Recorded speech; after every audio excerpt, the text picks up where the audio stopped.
From Denver, Colorado, his professional record is 3-2 with a KO to his credit. Ladies and gentlemen, Krishna Pitbull Wainwright.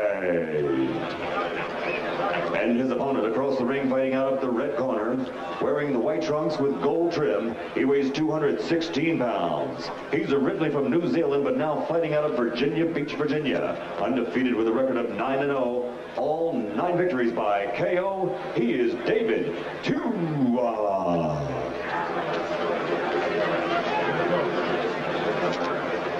Okay, I spoke to both fighters in the dressing room. I'm cautioning again. Obey my commands at all times. Shake hands and good luck.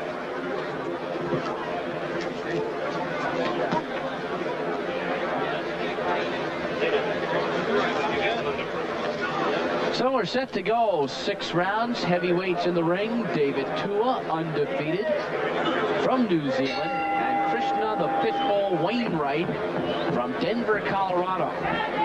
Wainwright is in the black trunks and Tua in the white trunks with the gold trim. Tua's like a fire plug with a nuclear left hand and an awfully powerful right hand. They're all power. Tua 9 for 9 with 9 KOs and 9 pro fights. He was born in Samoa, native of New Zealand, and now in Virginia Beach, Virginia, so he's got quite a travel schedule. He's got a good corner, too. Lou Duva and George Benton are working with Tua, and if you notice, Tua doesn't wear any socks in his shoes. Another heavyweight used to do that, if you know that. That's right. Krishna Wainwright comes off a loss in September to Everton Davis in California. He is 3-2, has 1 knockout. We might get to see how powerful David Tua is, because it's chilly out here. Neither guy has any sweat on his body. I'd like to see if you can knock a guy out without really beating loose. Both fighters very compact.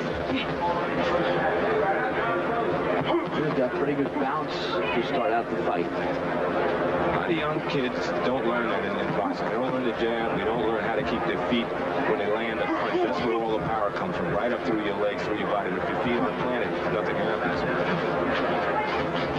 Wainwright throwing at that left hand, but it's really not landing. He's not trying to throw it as a jab. He's just kind of pointing it out, and that's not doing much help. Well, you said about balance. He's on his toes and moving. He knows he can smell the power of David Tua. He's staying away from him.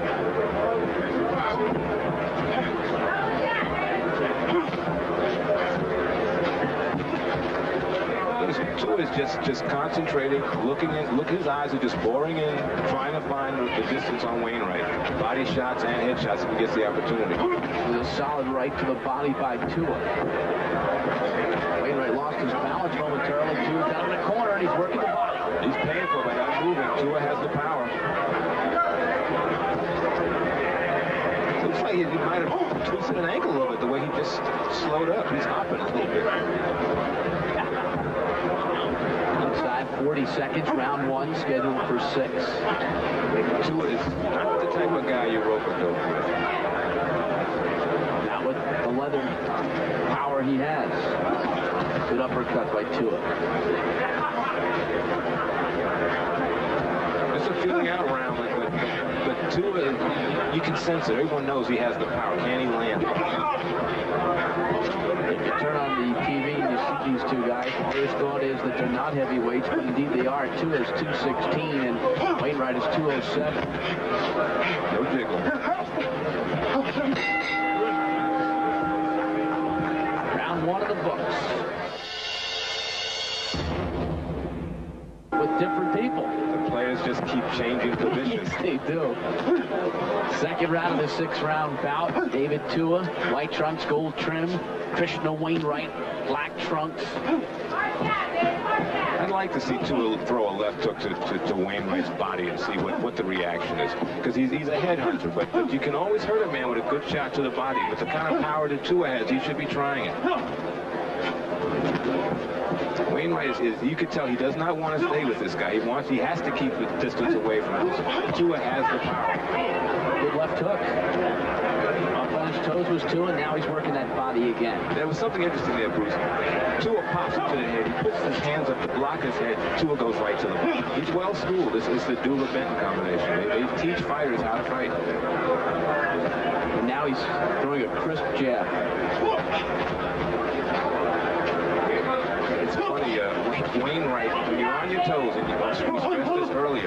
have to have balance. You have to have your feet anchored to the floor. Wainwright doesn't want to do it because if he stays there, he has to trade with Tua, and then he's a short man on that battle. Well, I like the way he snaps that jab, David, Tua. Right from the shoulders, he's got a muscle back between the power is all there. It's just getting the right shot in the right place, namely the chin, so you can keep this guy from running away from him. And Wainwright is countering nicely occasionally, but only with one punch instead of 2 or 3. A lot of guys, when they throw one, they're scared to throw a second one because the guy may counter right in between. So while you're trying to throw your second punch, your opponent's landing and you're down. Tua straight ahead. And there's a left hand that continues to push back his opponent. So Wainwright is moving on those toes, but it's exclusively backwards. It's called defense. But it's defense with no offense. It's one thing to move away from a guy that you should be throwing punches on the process. He's not really doing that. Just a slow process by Tua to try and wear him down. He can't seem to take him out with one solid shot, so he has to do the dirty work in boxing. You have to work the body and then bring it up to the head. Another decent counter by Wainwright. So Tony, when he counters, he's going to counter and get out of there. He doesn't have the power to make Tua respect him. He can pop him, but nothing happens. Oh, there's a nice little short uppercut by Tua. You don't see that punch by very many fighters. And I think Wainwright was surprised to get nailed by it. He has to keep a comfort zone of a couple of feet away from Tua because he knows if he's too close, he's going to get whacked. Final seconds of the second round.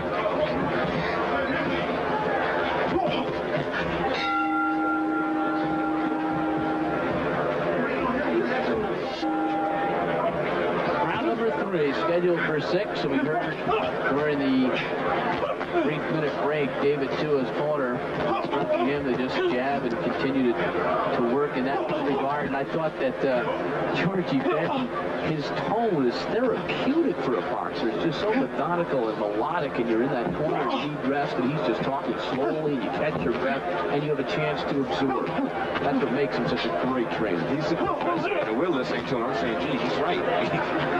You don't find the opportunity to learn in this game in a fight like this. And just by listening to George, you just help your game so much. Tua's really finding the range in this round. He scored to the body, now he's scoring to the head. There's that triple jab.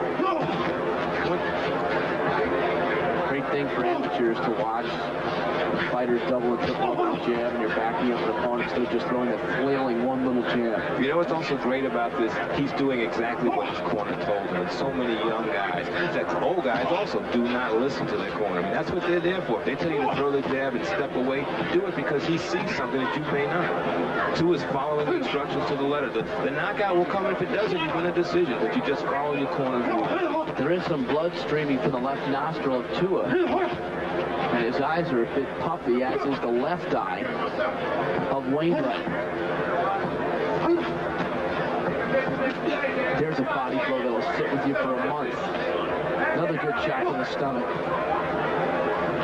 One thing Tua should do is just bring those hands up a little more. It's good to throw the jab, it's good to throw the right behind it, but bring the hands back straight to protect yourself. Nice sledgehammer jab by Tua. I like that turn, Tony. Sledgehammer jabs. Not many guys throw them, do they? Not many.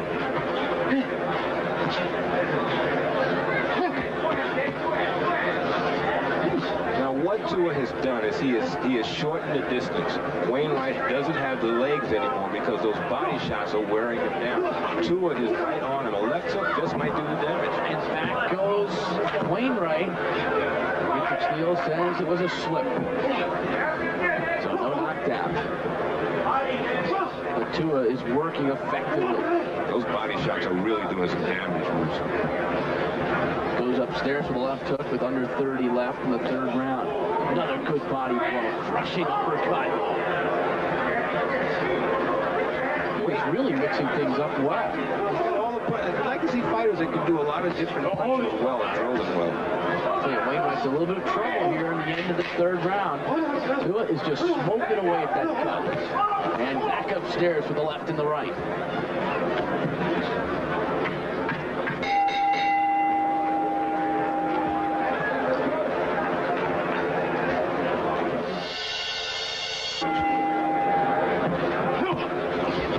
fourth round of the 6th-round heavyweight bout between David Tua in the white trunks with the gold trim and Krishna Wainwright in the black trunks. Tua unbeaten as a pro, 9-0. We're finding out why tonight. Tua's worked on Wainwright's head, and Wainwright's trying to keep his hands up, but Tua keeps finding that body. The body's not going anywhere. Every once in a while, Wainwright just slips a punch and puts together a decent combination, but it's not often enough to win a round. Well, that's why Tua's young. This is only his 9th pro fight, and he's inside, he's short in the distance, but he's still getting hit. That's why there's a little swelling